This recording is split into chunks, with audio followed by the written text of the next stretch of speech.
you respect people, then relationship hubungan itu akan masuk ke level baru. Kenapa kita jauh? Karena kita tidak respect dengan yang punya nama itu.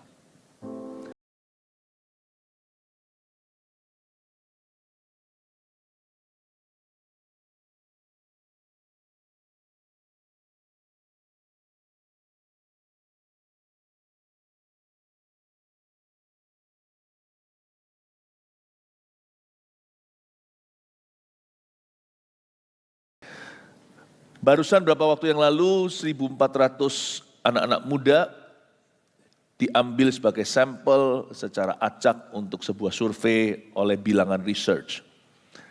Saya ingin bagikan rangkumannya saja karena banyak sekali ya, slide-nya ada 30 sebenarnya yang sudah kami terima, dan saya ambil pilih beberapa supaya jemaat tahu, semakin mengenal Tuhan di gereja ini, dan kita jadi tahu kenapa kita ber-CG dan sebagainya.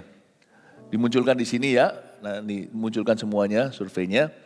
Jadi orang-orang yang, ini anak-anak muda tentunya, ini anak-anak muda, keterlibatan di Connect Group, di CG, selama lebih dari 1 tahun, Anda bisa lihat ya, ternyata sangat berkaitan dengan perasaan kesepian yang menurun drastis dan pikiran bunuh diri di kalangan anak-anak muda. Anda lihat yang kuning itu 35,3%, ini pun menurut saya sudah lumayan karena ini adalah anak-anak muda di gereja kita tapi yang nggak ber-CG versus 4,2% yang ber-CG itu merasa kesepian. Bedanya itu loh drastis, ber-CG atau enggak bagi anak muda.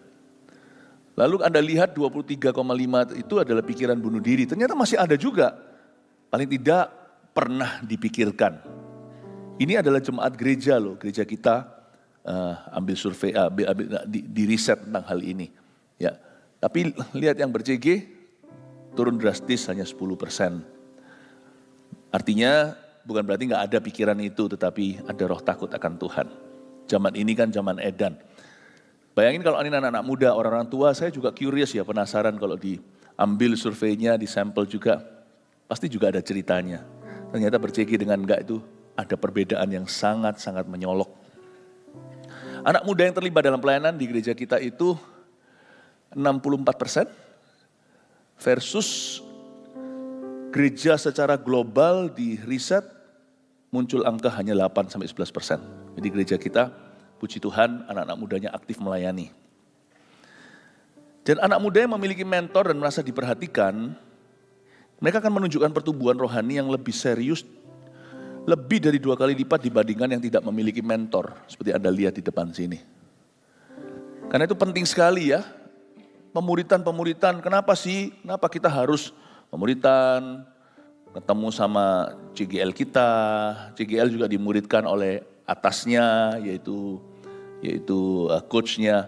Kenapa kok terjadi interaksi demikian? Ternyata dimentori dengan enggak, hidup itu ke arahnya beda. Terakhir, figur yang berperan dalam pertumbuhan iman dan karakter anak muda GMS ini disurvei, ditanya, diinterview, maka puji Tuhan kabar baiknya 42,1% mereka menyebut ketua atau pemimpin CGL-nya itu yang paling berperan dalam hidup mereka. Juara 2-nya adalah ibu, 15,5%. Nah, yang sedih adalah ayah, 4,6%. Jadi saya rasa ini PR buat kita bahwa ayah, papa di sini ya, ayah harus lebih aktif secara rohani dalam kehidupan putra-putrinya. Ayo kita semua ambil komitmen ini. Saya sendiri juga seorang ayah, seorang papa. Ya, mari kita sama-sama membangun anak-anak kita sendiri. Amin. Oke, bulan depan September kita akan adakan, saya akan khotbah di awal bulan seperti biasanya. Kita akan adakan Mission Day.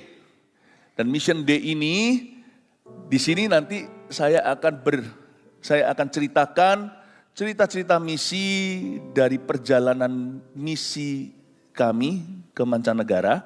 Ada videonya juga. Lalu nggak hanya berhenti sampai cerita-cerita misi, akan ada rema kehidupan buat Anda. Seperti yang pernah kita lakukan dahulu di SCC pada waktu kita belum pindah ke rooftop sini. Maka saya himbau semua kita sekali lagi untuk datang ke gereja pakai baju-baju daerah. dan pakaian khas bangsa-bangsa. Ini berlaku untuk semua, karena ini live streaming semua, itu akan menjadi mission day kita serentak di seluruh cabang-cabang kita. Jadi ayo cepat-cepat mulai sekarang cari baju-baju itu. Ini yang rental akan beruntung sekali. Akan habis tersewa semua pakaiannya. Saya juga belum tahu pasti saya mau pakai apa, pokoknya kejutan nanti lah ya. Puji Tuhan. Siapa di sini siap untuk diberkati oleh firman Tuhan? Amin. Haleluya, puji Tuhan. Kita akan belajar hari ini dari kitab Zakaria dan menemukan janji-janji Tuhan di sana. Kita akan belajar tentang Tuhan. Menu khotbah saya hari ini munculkan semua. Ya, ada 5 kali. Itu saya nggak perlu jelaskan satu-satu. Kita langsung lompat. Kita langsung ke kebaktian yang pertama. Saya beri judul Kembalilah Kepadaku, Zakaria pasal 1. Saya rindu agar kita semuanya membaca seluruh firman Allah. Termasuk kitab-kitab yang biasanya kurang kita jamah. Salah satunya tentunya Zakaria, simbolismenya semua. Jadi saya terbeban, tergerak untuk mengajarkan kepada jemaat. Zakaria pasal 1 ayat 1 sampai 6 saya bacakan dulu, seruan untuk bertobat dalam bulan yang ke-8. Pada tahun kedua zaman Darius, datanglah firman Tuhan kepada Nabi Zakaria bin Berekia bin Ido bunyinya. Sangat murka Tuhan atas nenek moyangmu. Sebab itu katakanlah kepada mereka, beginilah firman Tuhan semesta alam, kembalilah kepadaku, demikianlah firman Tuhan semesta alam. Maka aku pun akan kembali kepadamu, firman Tuhan semesta alam. Janganlah kamu seperti nenek moyangmu yang kepadanya para nabi yang dahulu telah menyerukan demikian. Beginilah firman Tuhan semesta alam, berbaiklah dari tingkah lakumu yang buruk dan dari perbuatanmu yang jahat. Tapi mereka gak mau mendengarkan dan gak mau menghiraukan aku, demikianlah firman Tuhan. Nenek moyangmu, di mana mereka? Dan para nabi, apakah mereka hidup untuk selama-lamanya? Tetapi segala firman dan ketetapanku yang telah kuperintahkan kepada hamba-hambaku para nabi, bukankah itu telah sampai kepada nenek moyangmu? Maka bertobatlah mereka serta berkata, sebagaimana Tuhan semesta alam bermaksud mengambil tindakan terhadap kita sesuai dengan tingkah laku kita dan perbuatan kita, demikianlah ia mengambil tindakan terhadap kita. Ayat 1, seruan bertobat ini begini. Dalam bulan yang ke-8 pada tahun kedua zaman Darius, datanglah firman Tuhan kepada Nabi Zakaria bin Berekia bin Edo bunyinya. Bulan ke-8, tanggalan Israel atau tanggalan kuno itu beda dengan kita ya, meskipun kita sekarang juga di bulan 8. Tidak ada kesengajaan. Saya mau mengajarkan ini karena tergerak terbeban. Untuk menjelaskan bagian-bagian ayat firman yang mungkin sulit untuk Anda pahami sendiri. Ini di zaman Darius, ada seorang raja Medo Persia. Supaya Anda tahu sedikit, supaya kita diingatkan sedikit sejarah. Saya suka sejarah, khususnya sejarah Alkitab. Karena kita jadi tahu cikal bakalnya kenapa sih kita ngalami yang begini. Apa yang akan terjadi esok hari? Zakaria juga termasuk kitab akhir zaman ya di Perjanjian Lama. Tetapi saya nggak bahas dari sudut pandang itu saja. Saya mau bahas dari sisi praktisnya untuk hidup kita juga. Jadi zaman-zaman dulu itu waktu Yesus itu lahir dan melayani di bumi secara fisik, itu Israel berada di penjajahan Romawi. Nah, sebelum Romawi itu ada kerajaan-kerajaan sebelumnya. Kerajaan yang berkuasa, Israel hancur di tangan mereka adalah Assyrian, ya, orang dalam bahasa Inggrisnya, dan Babilonia. Raja Babel, Nebukadnezar yang terkenal itu, lalu habis itu bangsa Israel diangkut semuanya ke negeri orang. 12 suku Israel, 10 hilang lenyap, tidak ada sisanya, kawin campur semuanya. Itulah kebijakan Assyria. Tetapi 2 suku besar dari situ keluar Mesias, yaitu Yehuda dan Benyamin, jatuh ke tangan Babilonia. Dan Babel tidak menghapuskan trace atau menghapuskan jejak Israel, tapi mengangkut dari Israel orang-orang yang pintar, perawakannya baik, yang brilian, termasuk Daniel, Sadrak, Mesak, Abednego, mereka semuanya pindah ke negeri orang. Nah, Babel ini berkuasa dan mengalami banyak sejarah. Kalau Anda lihat, Tuhan itu nggak hanya berkuasa di Israel. Tuhan itu berkuasa di seluruh bumi. Ada cerita tentang tangan yang tiba-tiba nulis sendiri di dinding, lalu malam itu raja itu mati. Nah, Babel ini conquered atau dikalahkan atau dikuasai oleh the next superpower atau superpower berikutnya. Jadi Tuhan itu izinkan dunia ini seolah-olah bergulir semaunya, tapi Tuhan tetap pegang kendali karena Allah kita maha kuasa. Meskipun ini semua kerajaan-kerajaan yang tidak takut akan Allah, Tuhan memakai masa-masa itu untuk maksud penyelamatan. Keselamatan itu sedang mengalami penggenapan. Dan Mesias akhirnya turun di zaman Romawi. Nah, lalu Babel ini kan jatuh ke tangannya Medio Persia. Ya, Anda mungkin tahu, mungkin raja-raja seperti Darius dan sebagainya ini di zaman itulah bangsa Israel kembali membangun kota suci, yaitu Yerusalem.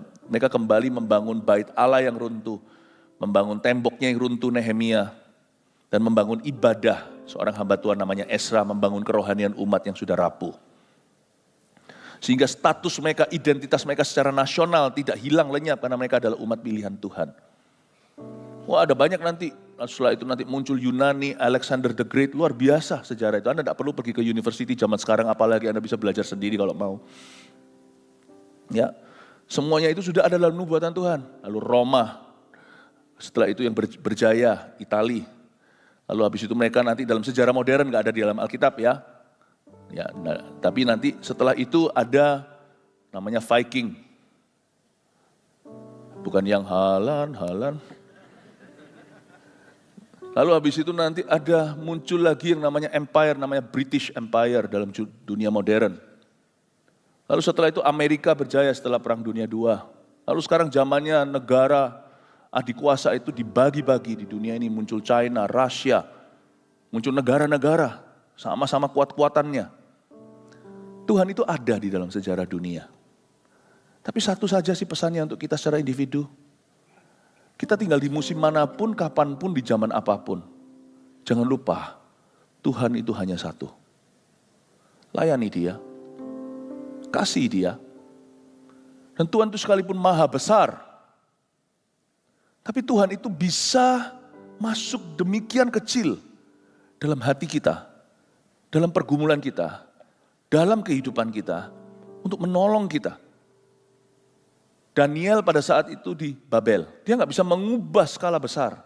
Dia tetap makhluk jajaan, tapi Tuhan bisa tunjukkan kemuliaannya di Babel pun dia dipakai Tuhan. Sadrak, Mesak, Abednego, wah, mendebarkan masuk ke dalam perapian dapur api, Tuhan selamatkan. Selamatkan atau tidak, Sadrak berkata, kami mending mati daripada menyembah berhala. Kita itu seperti seolah-olah kita itu terjebak dalam sejarah atau sejarah dunia sekarang yang sedang dibuat. Tapi hidup kita tidak boleh terjebak. Kita mungkin tidak berdaya terhadap segala sesuatu yang terjadi di dunia. Tapi dunia kita masing-masing itu dalam keputusan tangan kita. Dalam keputusan kita hari ini. Layani Tuhan. Kasih Tuhan. Dunia lagi begini sekarang. Jangan go with the flow. Yusuf tidak begitu dari zaman perjanjian lama. Waktu itu ada kelaparan segalanya. Tapi Tuhan bisa menggenapi rencananya yang ajaib sekalipun dunia kelaparan. Adanya Yusuf membuat perbedaan di Mesir. Mesir harusnya ikut lapar, tapi sekarang jadi pemberi gandum ke seluruh dunia. Karena ada hikmat Allah hingga pada seorang anak muda namanya Yusuf. Muda-muda banget juga enggak sih. Dia umurnya udah 30 saat itu.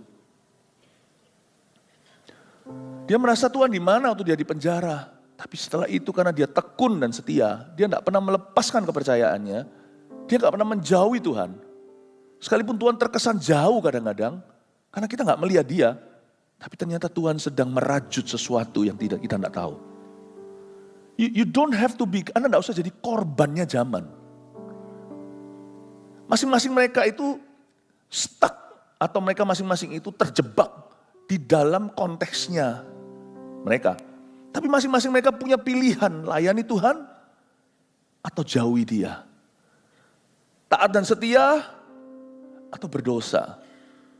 You have a choice. Kau punya pilihan. Kita tidak perlu ikuti arus. Kita nggak bisa mengubah dunia. Tapi duniaku adalah milikku. Di dalam diriku ada satu dunia yang Tuhan taruh dalam kendaliku. Dan aku taruh itu di tangan Yesus. My life. Hidup saya. Waktu saya baca ini, saya bersyukur kepada Tuhan. Saya bersyukur untuk untuk Alkitab seperti Zakaria gini, mengizinkan saya melihat bahwa kita itu tidak usah ngomel terus. Ya. Kita nggak usah merasa, orang lain kok begini, susah sekali. Kita jangan jadi orang yang baperan. Tanya, mengapa kita diizinkan dalam situasi itu? Why you? Kenapa Anda? Why me? Apakah kita akan membuat perbedaan dalam keadaan itu atau kita termasuk salah satu korban dari keadaan? Saya suka pada bulan yang ke-8. Ya. Pada zaman itu datanglah firman Tuhan kepada Nabi Zakaria. Listen to God, what he has to say for your situation. Dengarkan Tuhan, apa yang Tuhan hendak katakan kepadamu dalam situasimu itu. Listen to him. Mendengar suara Tuhan itu adalah permulaan keberhasilan seseorang mengikuti Tuhan Yesus. Karena itu Tuhan berkata, mendengarkan lebih baik daripada mempersembahkan korban. Bukan berarti mempersembahkan korban tidak perlu, berkorban waktu, talenta kita, bukan. Tapi buat apa kalau kita bebal sementara kita melakukan pelayanan? Yang pertama-tama dan selalu kita harus jaga adalah hati yang dengar-dengaran dengan Roh Kudus. Dengarkan Tuhan Yesus. Tiap pagi saya datang ke hadirat Tuhan berkata, Lord speak to me. Bicaralah kepadaku. Speak afresh, bicaralah sesuatu yang segar. Kalau saya saja, kami hamba-hamba Tuhan di GMS ini berkomitmen tidak pernah khotbah yang sama. Ayatnya bisa sama pun, kadang-kadang ambil dari perikop itu lagi, tetapi setiap kali keluarnya beda, tanpa mengubah arti orisinilnya atau arti awalnya. Apalagi Tuhan Yesus, gak mungkin dia akan bicara hal yang sama kepadamu 2 kali. Ya. Kalau sampai Tuhan bicara 2 kali, berarti yang pertama belum kau lakukan. Itu namanya Tuhan ulangi. Tuhan itu ingin bicara dalam hidup Anda. Cuman mungkin beberapa kita ada mindernya secara rohani berkata, iya kan aku bukan pendeta, aku gak bisa dengar suara Tuhan. Nah kalau gitu cara berpikirnya ya sudah, terjadilah sesuai dengan imanmu. Kita harus percaya bahwa domba mendengar suara gembalanya, bukan pendeta atau tidak. Kita domba atau bukan? Kalau kita domba, kita harus yakin kita bisa mendengar suaranya.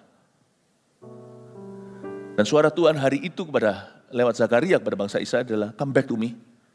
Karena orang Israel jauh. Kembalilah kepadaku. Mari kita lihat sekarang ayat kedua. Tuhan ngomong gini, sangat murka Tuhan atas nenek moyangmu. Sebab itu katakanlah kepada mereka, beginilah firman Tuhan semesta alam. Kembalilah kepadaku, demikianlah firman Tuhan semesta alam. Maka aku pun akan kembali kepadamu, firman Tuhan semesta alam. Capek gak sih ngomong firman Tuhan semesta alam, firman Tuhan semesta alam? Ini apa sih maksudnya firman Tuhan semesta alam itu? Apakah dia adalah Allah? Firman Tuhan, apakah itu berarti Tuhannya alam semesta? Jangan dibolak-balik, semesta alam, alam semesta. Gak ada hubungannya, meskipun Tuhan yang menciptakan alam semesta, iya. Tapi kata-kata seperti Tuhan semesta alam itu artinya dalam bahasa Inggrisnya the Lord of Hosts. Artinya dialah Tuhan Maha Kuasa atas semua ciptaannya. Dialah panglima bala tentara sorga. Kata Tuhan semesta alam itu bukan ku kagumi ciptaanmu Tuhan, bukan. Tapi deru perang. Kata gelar Tuhan semesta alam ini berarti Tuhan yang selalu menang di setiap peperangan.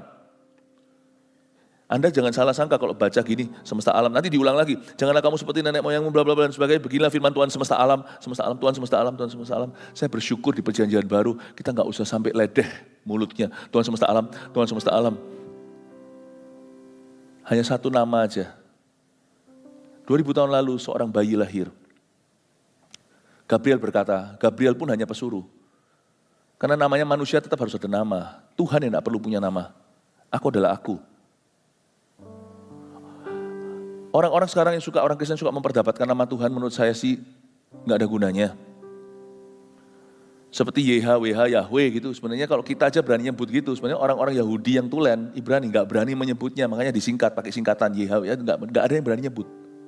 Terlalu suci, terlalu holy. Kita gampang-gampangnya orang-orang kita ini suka menggunakan nama Tuhan dengan sembarangan. Suka bercanda, dagelan, guyonan nama Tuhan. Haleluya dan sebagainya. Tahukah haleluya itu haleluya Yahweh? Kita tidak buat untuk bercanda. Nanti kalau doa nggak mempan sama sorga dan nggak mempan terhadap setan. Karena nama Tuhan jadi latah di mulut kita.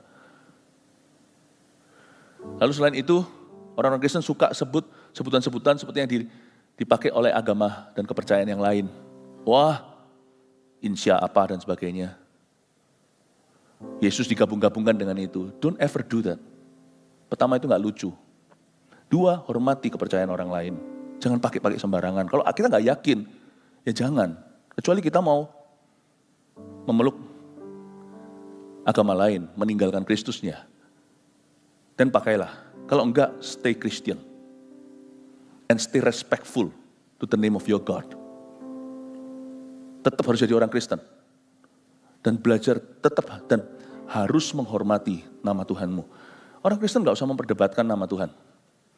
Karena kita yang seringkali berkata Tuhan begini, Tuhan A, Tuhan B, gini namanya gitu. Segalanya orang Ibrani sih nggak namanya. Tuhan itu waktu ditanya sama Musa, what is your name? Dia berkata, why do you wanna ask?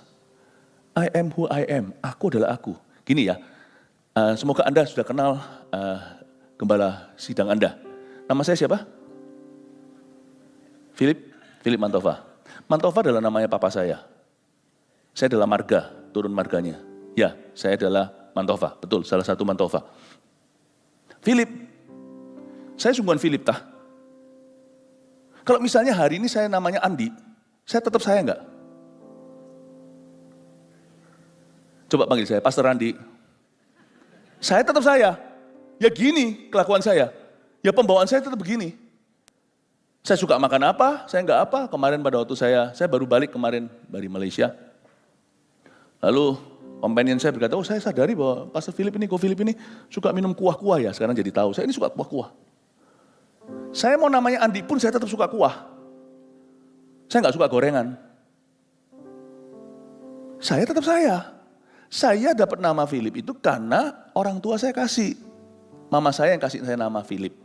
Jadi sekarang saya dipanggil Philip, tapi itu tidak menjelaskan seluruh saya. Itu hanya nama panggilan supaya kita itu bisa terkoneksi. Kalau enggak manggilnya apa? Hei, kan enggak enak. Kan enggak enak. Tapi hanya karena seseorang itu tahu saya itu Philip, bukan berarti dia kenal saya. Dia tahu nama saya. Saya tetap adalah saya. Saya tetap adalah saya. Tuhan berkata, why you ask for my name? I am who I am. Aku ya aku. Kamu belum kenal aku, kamu baru lihat semak belukar. I am who I am. Lalu nanti dalam perjalanan dia mewahyukan dirinya. Dan menunjukkan dirinya El Shaddai, dia Maha Kuasa. Waktu dia menyembuhkan ular tembaga. Dan lalu selanjutnya dia juga dikenal sebagai Yehovah Rafa, Yehovah Jireh, Allah yang menyediakan. Lalu kemudian masih banyak lagi kalau mau bicara soal nama Tuhan itu bicara tentang traits-nya atau bicara tentang sifat. El Gibor, Maha Kuasa Perkasa, macam-macam. Lalu di Alkitab juga dikatakan malaikat Tuhan, M huruf besar itu bukan malaikat. Anak manusia, seorang yang menyerupai banyak sekali. Ya, suatu hari, seorang mama muda, suaminya sih, tapi mereka belum bersetubuh, dapatkan ilham. Malaikat berkata, ketakutan, kasih nama bayi ini Yesus. Supaya jadi panggilan kita. Bukan jadi panggilan kita, supaya kita bisa memanggilnya gitu. Karena kalau Allah tetap jauh di atas sana, tidak terkonek dengan kita dalam bahaya, bukan Tuhan. Tuhan Yesus itu lahir supaya Allah, anak Allah ini belusukan. Dan kita bisa memanggil dia sebagai daging dan darah seperti kita. Yesus namanya, Jesus. Bahasa Aramaiknya segalanya, Yesua. Gak apa-apa lah. Tapi kita stay aja Indonesia atau stay Inggris misalnya, Jesus. Kalau di Chinese, Yesu gak ada S-nya. Ya, Yesu. Kita gak usah ikut-ikut, stay Indonesian. I call him Yesus. Kalau Inggris, Jesus. Chinese, Yesu. Indonesia, Yesus. I stay Indonesian. Gak usah diperdebatkan. Yang penting kita tahu, he is who he is. Dia adalah dia. Tapi saya senang, dia sekarang ada nama. Bukan berarti dia baru jadi. Yesus itu lahir, dikasih nama bukan berarti malaikat lebih pangkat. Kalau memang orang tuanya lebih pangkat, Maria misalnya, pasti sudah kasih nama. Sumber nama itu pun bukan dari mama papanya. Karena semua orang pada bingung, kenapa namanya ini. Zaman dulu orang-orang itu. Kalau saya punya anak Philip, gini, anak saya harusnya Philip Junior. Philip the second. Zaman dulu itu, kalau orang namanya Yusuf, turun kemarin juga ada Yusufnya. Makanya salah satu saudara Yesus namanya Yusuf. Satunya Yudas, sama bukan Iskariot ya, Yudas, satunya namanya Yakobus. Satu lagi namanya siapa saya lupa. Nah, orang-orang pada bingung, kok kamu kasih nama gak ada satupun dalam silsilahmu, namanya engkongnya kek, namanya papanya kek, gak ada. Kok Yesus kok nyeleneh sekali, kok melenceng sendiri, karena memang bukan dari kamu anak ini. Papa mamanya gak lebih pangkat dari Yesus. Yusuf Maria. He's not yours. Kamu yang melahirkan dia. Mungkin kalau Tuhan, kalau misalnya pada ibunya. Tapi dia menciptakan kamu. Hebat gak? Ngeri gak? Karena saya gak bisa ngomong itu terhadap mama saya. Mama yang melahirkan, saya ciptakan. Saya bukan. Saya dilahirkan titik, bukan koma. Kalau Yesus, kamu, dia dilahirkan oleh seorang perawan. Koma. Tapi dia yang ciptakan perawan pada mulanya adalah firman. Firman itu bersama dengan Allah, firman itu adalah Allah. Yusuf Maria gak lebih pangkat dari Yesus. Semua adalah manusia, kita semua adalah manusia yang sujud menyembah di kakinya. Dia masuk dalam sejarah kita belusukan. Lalu diberi nama. Supaya kita gak sekarang kalau sebut Tuhan semesta alam, Tuhan semesta alam. Ini orang bangsa Israel gak berani sebut dia soalnya. Makanya ngomong the Lord of Hosts, Tuhan semesta alam, Tuhan semesta alam, Tuhan semesta alam. Gak berani nyebut soalnya. Ini bahkan bukan sebutan yang paling tinggi. Gak berani nyebut Tuhan semesta alam. Dan demikianlah firman Tuhan semesta alam. Kalau kita kan singkat aja Tuhan, udah gitu aja. Tuhan semesta alam, Tuhan semesta alam. Kita gak usah terlalu panjang udah. Kita cuma berkata satu kata aja, Jesus. That's him. That's him. Saya senang sekarang semua jadi singkat. Dengan Jesus, dengan Yesus. Semua jadi jelas. Bangsa Israel gak berani nih. Kalau saya baca gini, kembalilah ke begitu baru. Demikian firman Tuhan semesta alam. Demikian firman semesta alam. Gak berani. Ini nabinya itu loh, menyampaikan firman Tuhan itu. Kembalilah kepadaku, demikianlah firman Tuhan semesta alam. Maka aku pun akan kembali kepadamu, firman Tuhan semesta alam. Dia pastikan ini bukan firmanku, ini bukan firmanku, ini nubuatan ini hanya melalui mulutku. Ini bukan firmanku, demikianlah firman Tuhan semesta alam. Janganlah kamu seperti nenek moyangmu yang kepadanya para nabi yang dahulu telah menyerukan demikian, beginilah firman Tuhan semesta alam. Saya suka, Jesus, all heaven, seluruh sorga langsung melirik kepadamu. You say that name, seluruh sorga melirik kepadamu. Kita lebih pangkat dari semua orang-orang Ibrani yang ada di perjanjian lama. Makanya itu Yesus pernah berkata, dari zaman dulu sampai zaman para nabi semuanya, tidak ada orang yang lebih besar dari Yohanes Pembaptis. Tapi sejak hari ini, setiap orang yang lahir dalam kerajaanku lebih besar daripada Yohanes. Kenapa? Yohanes Pembaptis sampai titik itu, nabi perjanjian lama yang terakhir itu Yohanes Pembaptis. Dia di persimpangan, ya, peralihan ke perjanjian baru. Dia masih di level itu. Tuhan semesta alam, masa tanya sama Yesus, apakah engkau atau kami harus tunggu lagi Mesias? Tapi setiap kita hari ini yang menjadi anak-anak Yesus, kita lebih pangkat dari Yohanes Pembaptis. Karena kita tidak perlu lagi sampai lelah lidah. Kita bilang, Jesus, semua orang di perjanjian lama iri sama kita. Kita sebut satu nama itu, seluruh sorga memandang kepadamu. Jesus. Boom. Semua mereka sana, Tuhan semesta alam, Tuhan semesta alam. Dan mereka harus mengarah ke kiblat mana, harus persembahan korban masuk itu, wah ribet banget. Harus begini, cuci kaki, cuci tangan semuanya. Dengan semua yang namanya semua keharusan liturgi dan ritual mereka. Hanya untuk masuk ke hadirat Tuhan itu. setahun sekali. Dan itu pun yang masuk hanya gembala seniornya, imam besarnya. Dan mereka pakai semua yang rumit itu. Semua orang di perjanjian lama sampai Yohanes Pembaptis, tidak ada satu pun. Mereka semuanya sebesar apapun, termasuk Elia. Setiap orang Kristen yang lahir baru, karena roh Yesus lebih besar dari orang-orang itu. Bukan karena kita lebih hebat, iman kita lebih kuat. Tapi sekarang kita sama Tuhan, tirainya sudah robek. Mereka harus mendekatinya dengan ketakutan gemetar. Bukan berarti kita boleh sembarangan, tetapi kita hari ini begitu akrab.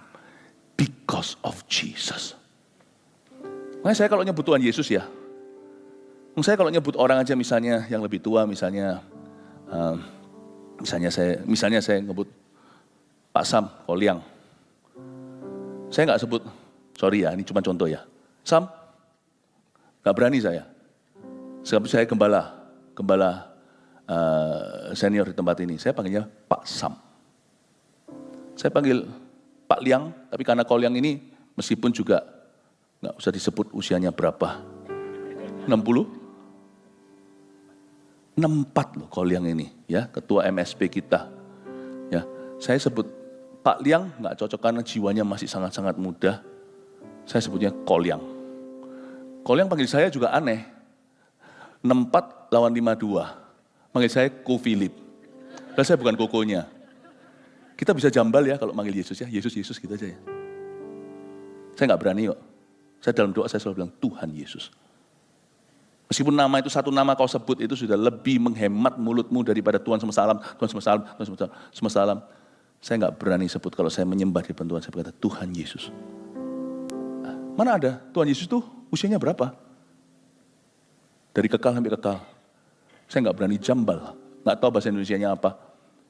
Saya nggak berani, terlalu berani sama dia. Saya sebut Tuhan Yesus. Kok bisa ya ada orang sembarang menyebut nama Tuhan ya? Sama omnya sendiri orang lebih tua nggak berani kita panggil nama.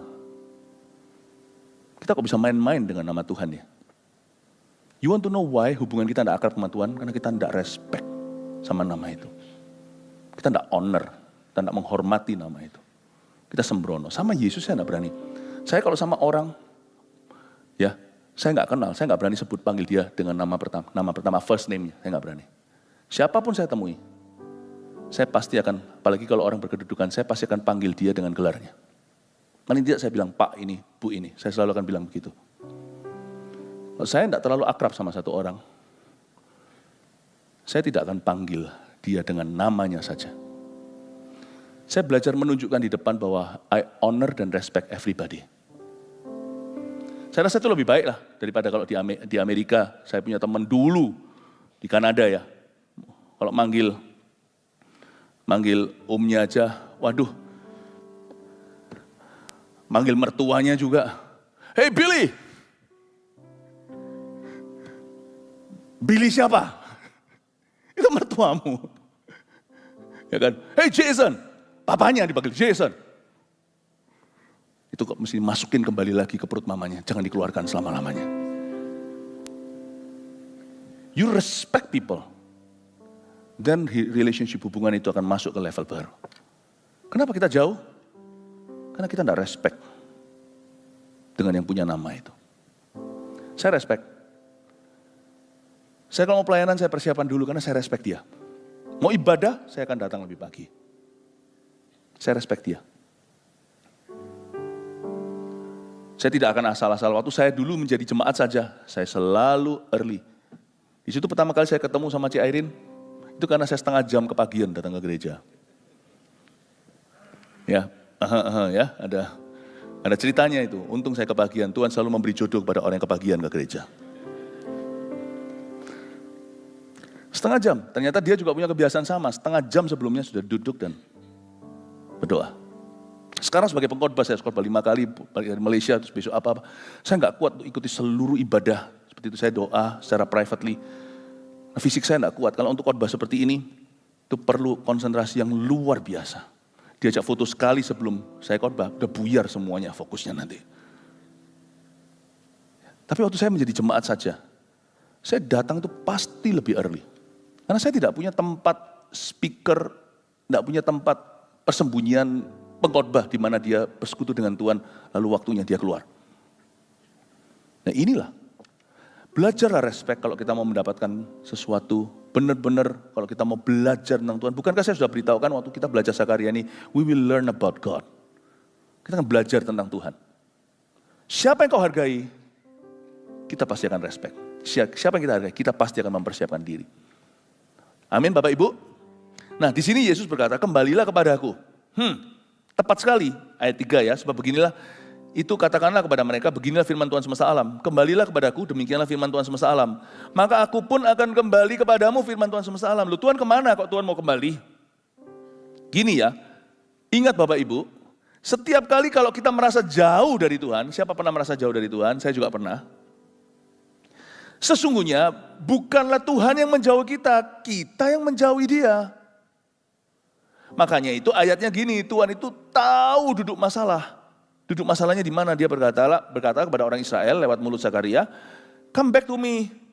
Bukan aku yang pergi, kamu yang lari. Kembalilah kepadaku. Maka consequently atau as a result sebagai alhasil, aku pun akan kembali kepadamu. Tuhan gak kemana-mana.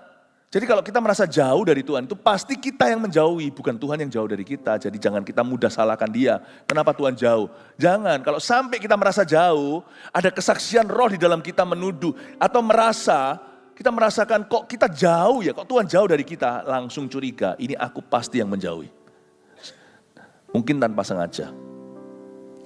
Dan ketika kita kembali ke Tuhan itu kita langsung rasanya, makanya kalau kita kembali ke Tuhan misalnya setelah berdosa atau kembali ke Tuhan setelah sekian lama meninggalkan gereja, kembali ke Tuhan lagi setelah kita sudah tidak baca Alkitab, kembali ke Tuhan lagi setelah hati kita sudah suam-suam kuku. Waktu kita kembali itu beberapa orang, nggak selalu manifestasinya begitu, tapi beberapa orang terharu, menangis juga ada. Karena dia merasa Tuhan kembali ke dia, padahal sebenarnya secara fakta Tuhan nggak kembali ke siapa-siapa, Tuhan dari dulu di situ. Tapi waktu kita kembali ke Tuhan itu kita merasa seperti Tuhan yang kembali ke kita. Paham maksud saya? Makanya beberapa orang nangis. Dijamah Tuhan, Tuhan thank you Tuhan. Kau telah kembali. Tuhan dia tersenyum aja. Nah sebenarnya kalau kamu tahu, aku gak pernah kembali ke kamu. Aku dari dulu di sini menunggu hidupmu. Kamu yang lari, kamu yang jauh. Lewat apa? Lewat keputusanmu. Anak muda misalnya pacaran dengan orang gak beriman atau yang beda imannya.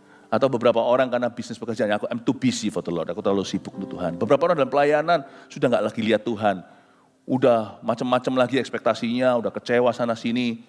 Nah itu, lewat keputusan-keputusanmu, kau telah menjauhi aku. Makanya hatimu kering, makanya jiwamu mati. Kembali ke aku. Janganlah kamu seperti nenek moyangmu, ayat 4, yang kepadanya para nabi yang dahulu telah menyerukan demikian.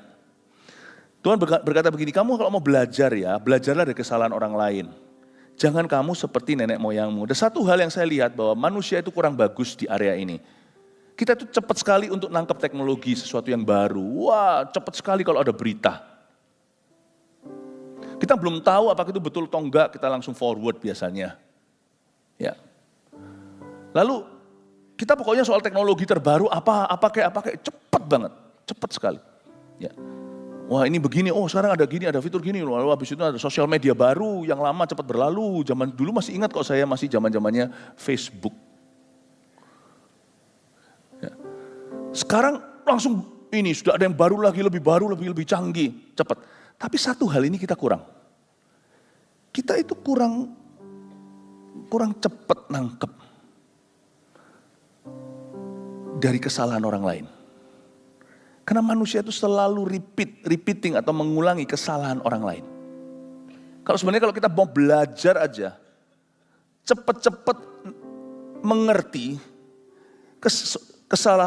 suatu kesalahan itu di mana, dan kita bisa langsung dapatkan hikmatnya, itu biasanya hidup kita tidak perlu lagi masuk ke lubang yang sama. Kok aneh ya? Yang namanya money game orang lain masuk lagi ke situ. Padahal dari dulu sudah ada. Berapa banyak orang yang hilang miliaran, tapi karena hati serakah, dia tutup mata. Dia hanya mau belajar yang dia mau. Jadi sudah ada di dalam hati itu sudah pilih-pilih. Kalau ini aku mau belajar ya aku akan pelajari. Kalau ini ya nggak perlu, padahal kita tahu itu perlu. Kita langsung singkirkan. Di dalam hati kita itu pilih-pilih. Sesuatu firman, saya tahu saya butuh, karena itu mengkoreksi saya nggak mau. Tapi sesuatu yang sifatnya hanyalah pujian sia-sia, kita tangkap basa-basa. Kita selalu percaya kalau orang lain memuji kita, tapi kalau kita diberikan suatu kritikan yang membangun, mungkin kita nggak mau.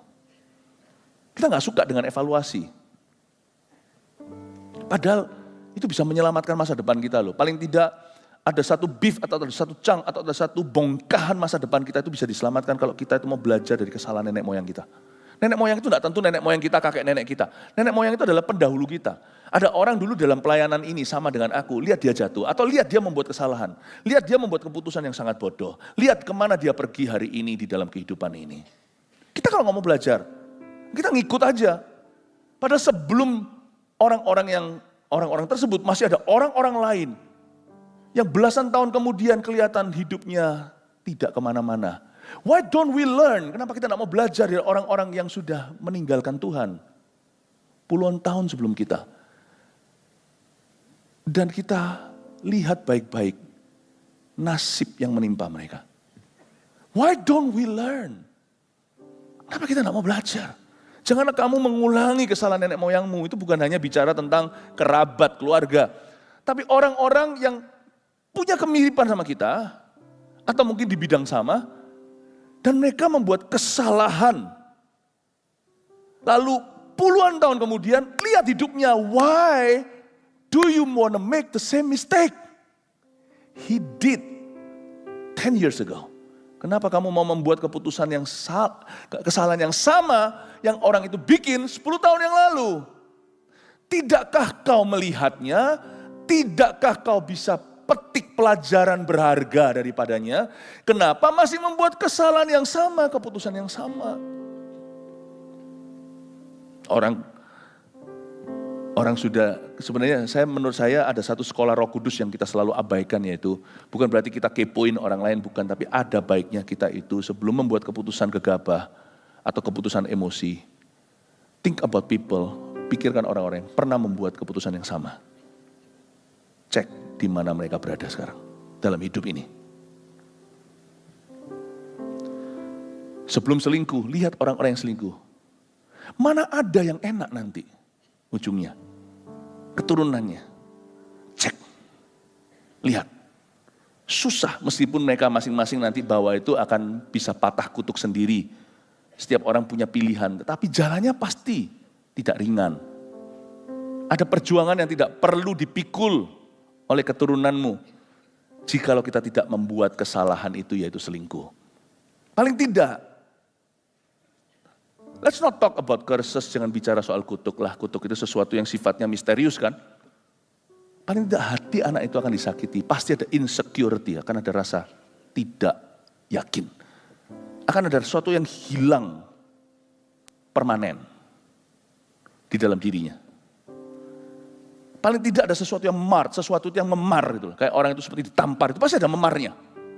Pasti ada sesuatu yang membekas kalau bajumu itu kena teh. Meskipun dicuci berkali-kali, pasti akan ada sesuatu yang gak bisa hilang ya sudah di sana ya. Live with it, hiduplah dengan itu. Dan sebelum kita membuat keputusan-keputusan demikian, ingatlah nenek moyangmu. Ingat ya, kalau setiap kali Alkitab berkata nenek moyang gini, tidak tentu bicara hanya nenek moyangnya. Karena nenek moyangnya ini, bangsa Israel, itulah yang berdosa, yang menyebabkan Yerusalem dihancurkan oleh musuh dan mereka diserahkan ke tangan musuh-musuhnya. Dan mereka semuanya diporak-porandakan, 10 suku itu binasa, 2 suku terpencar-pencar. Kita melihat sekarang apa yang harus mereka lakukan. Janganlah kamu seperti nenek moyangmu yang kepadanya para nabi yang dahulu telah menyerukan demikian. Beginilah firman Tuhan semesta alam. Berbaliklah dari tingkah lakumu yang buruk. Tuhan tidak suruh mereka sempurna dalam satu hari, tapi Tuhan suruh mereka berbalik. Jadi saya ingin memberikan satu definisi yang namanya bertobat itu bukan berarti menjadi sempurna langsung hari ini. Meskipun pengampunan Tuhan sempurna, keselamatan itu sempurna diberikan, tapi hidup kita akan mengalami suatu proses yang panjang dan kita terus disuci kuduskan. Sanctification bahasa Inggrisnya. Purification dimurnikan artinya. Berbaliklah, ini adalah keputusan kita. Pemurnian itu, pengudusan itu adalah bagian Tuhan. Karena kita tidak bisa menguduskan, memurnikan diri sendiri. Kita butuh firman untuk lakukan itu, kita butuh Roh Kudus. Tetapi bagian kita adalah memutuskan dengan segenap hati, pertobatan tidak boleh pelin-pelan dari sisi sang petobatnya. Kita harus pasti, kalau kita sendiri goyah di depan, jalan kita juga tidak akan jauh nanti dalam pertobatan itu.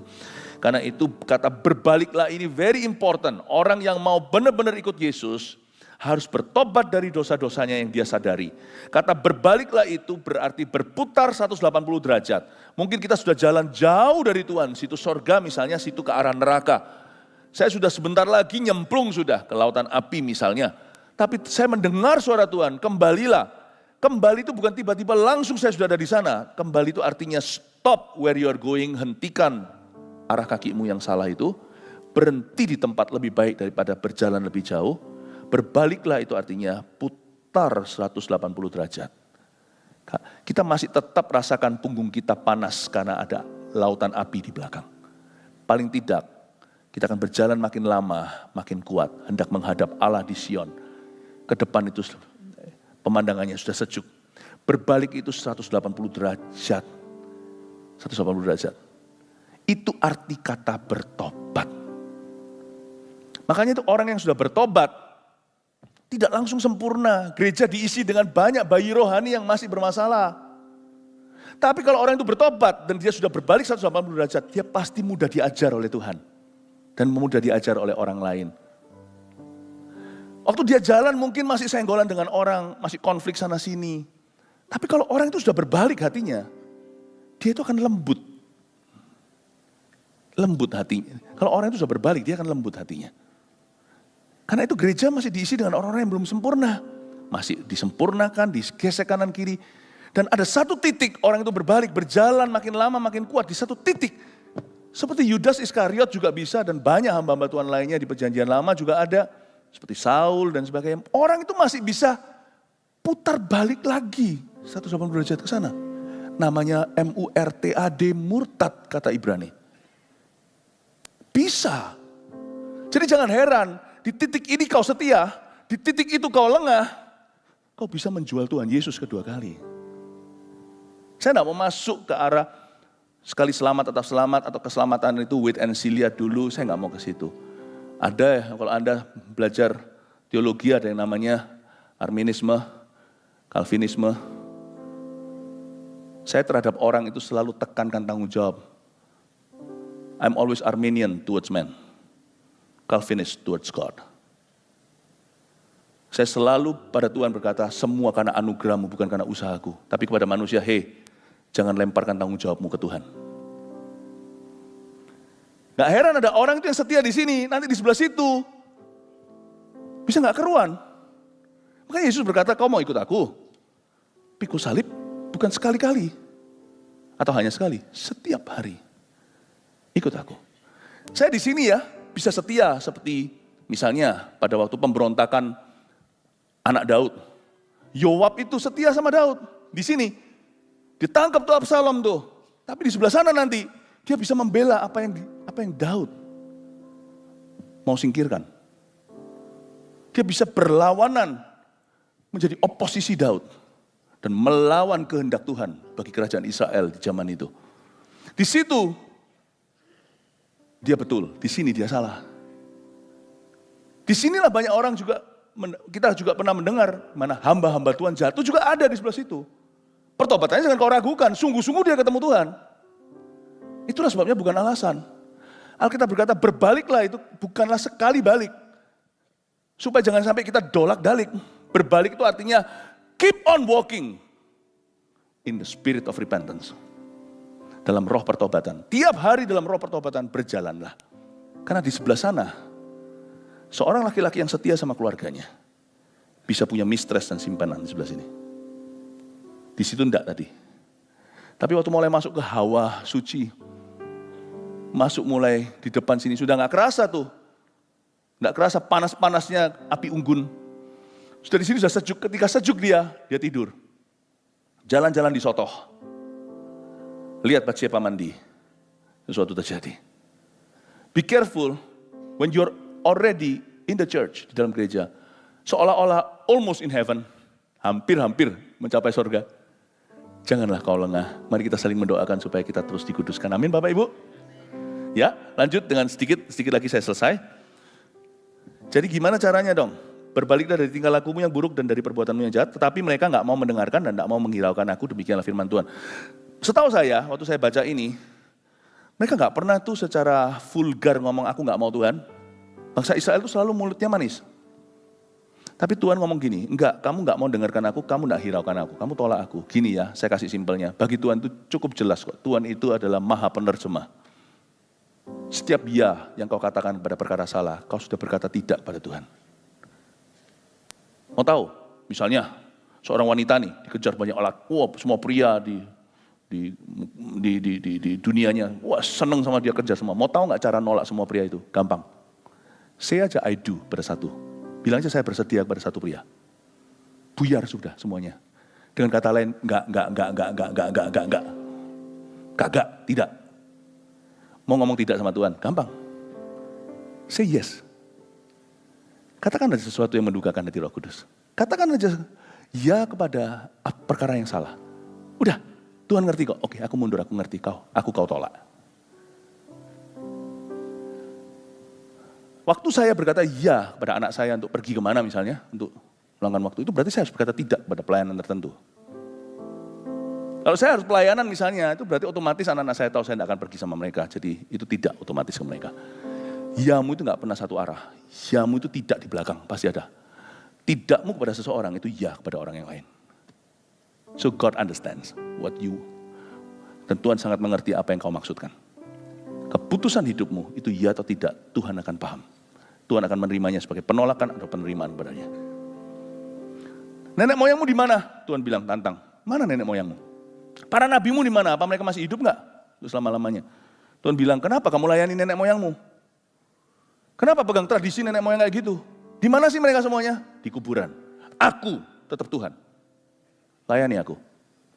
Tetapi segala firman dan ketetapanku yang telah kuperintahkan kepada para hamba-hambaku, para nabi, bukankah itu tetap sampai kepada nenek moyangmu? Maka bertobatlah mereka. Puji Tuhan, mereka responi Tuhan, mereka bertobat.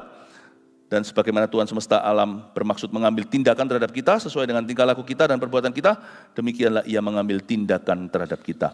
Lihat ayat 6, tetapi segala firman dari ketetapanku yang telah kuperintahkan pada hambaku para nabi, itu telah sampai kepada nenek moyangmu. Bapak Ibu Saudara, jangan pilih-pilih firman. Kita semakin hari semakin butuh firman Tuhan, makin tua, makin banyak tanggung jawab kita semakin butuh firman. Anak kecil butuh firman dan masih ringan. Orang setelah kuliah butuh firman, lebih berat lagi. Setelah menikah butuh firman, percayalah. Punya anak, you butuh firman. Tidak ada yang bisa ngajari kita jadi bapak, kecuali bapak di surga. Dan nanti setelah waktu kita menua, kita butuh firman. Kita butuh firman, karena itu jangan pernah tebang pilih. Ada orang yang suka hanya baca kitab Mazmur dan Amsal saja. Praktis di pikirannya. Semoga nanti secara rohani tubuhmu gak begini, cuma besar bicepnya. Kakinya itu seperti biting kecil gitu, seperti tidak dibangun. Sebab aku tidak suka firman-firman perjanjian baru yang surat-surat Paulus itu terlalu berat. Roma misalnya, Efesus, aduh. Ya nanti jangan sampai semuanya berotot, tapi buncit. Atau ini six pack, luar biasa, tapi tangannya lembek. Alkitab ini tidak boleh tebang pilih. Semua ini makanan firman yang kita butuhkan. Kalau enggak, pasti sama Tuhan sudah di-korting satu buku. Pasti itu semua kena ke otot besar kecilmu, pasti kena ke seluruh tubuh rohanimu. Ada satu yang missing, kalau kita tebang pilih, aku suka perjanjian lama, enggak suka perjanjian baru, aku suka perjanjian baru, enggak suka perjanjian lama. Good luck my friend. Karena Alkitab ini kekal. Ini adalah hakmu untuk makan dari pohon kehidupan suatu hari. The knowledge of the word of God you know will be your knowledge of God in heaven. Pengetahuan firman-Mu hari ini yang kau kenali, yang kau ketahui, itulah pengenalanmu akan Allah, tingkat pengenalanmu akan Allah ketika kau masuk ke dalam eternity atau dalam kekekalan. Tingkat kedewasaan imanmu saat sebelum kau mati, itulah tingkat glorimu di sorga. Itulah tingkat kemuliaanmu di sorga. Pahami, jangan tebang pilih sama yang namanya firman. Oh, aku enggak suka kitab Zakaria. Oh, aku enggak suka kitab Wahyu. Takut aku. Oh, aku enggak suka bicara kisah para rasul, ngomong tentang gereja melulu. Aku kan sukanya itu yang Mazmur-Mazmur gitu, yang cuman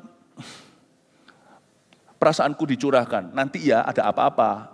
Ketika perasaanmu galau, Mazmur pun hilang karena kita tidak punya perjanjian baru prinsipnya kan. Kita tidak punya cerita tentang, kita tidak punya takut akan Tuhan seperti perjanjian lama. Hilang. Atau kita hanya maunya yang perjanjian baru. Saya nggak suka Mazmur masuk gitu, yang cengeng-cengeng gitu. Nanti lihat ya, orang ini sangat taktis, pikirannya sangat strategis. Orang berprinsip, tapi kaku, luar biasa. Nggak tahu perasaan. Nggak bisa curhat sama Tuhan dan nggak bisa menaruh perasaannya, tidak bisa menyampaikan perasaannya kepada orang-orang yang dia kasihinya. Orang ini seolah-olah tahu segala sesuatu, no feeling dia. Jangan tebang pilih, semua itu perlu. 3 hal ini tulislah sebagai rangkuman kita hari ini. Kembalilah kepadaku, nomor 1. Jika kita merasa Tuhan jauh itu karena kita yang menjauhinya. 2, pertobatan itu berbalik arah kehidupan 180 derajat. Jangan 360 ya, itu berarti balik kucing, itu kembali lagi. Jangan 45 derajat, miring, coba. Anda pernah setir mobil miring, coba miring, balik lagi ke situ. Miring aja sedikit, gini jalan terus. Terus. Nanti Anda tidak ke situ, Anda justru ke sana. Atau balik lagi ke sana. 180, tidak ada tawar-menawar. 3, kita butuh kuasa firman Tuhan yang kekal atas kita. Makin lama makin butuh firman, dan jangan tambahin, jangan tebang pilih, jangan pilih kasih sama ayat-ayat tertentu. Baca firman Tuhan setiap hari kalau kau mau bertumbuh. God bless you. Mari kita semua bangkit berdiri. Berikan tepuk tangan untuk Tuhan Yesus. Haleluya. Atas jemaat dikasih Tuhan, pulanglah membawa berkat dari Allah Bapa, Putra, Roh Kudus, menyertaimu sekarang sampai Tuhan datang. Di dalam nama Yesus, haleluya. Amin.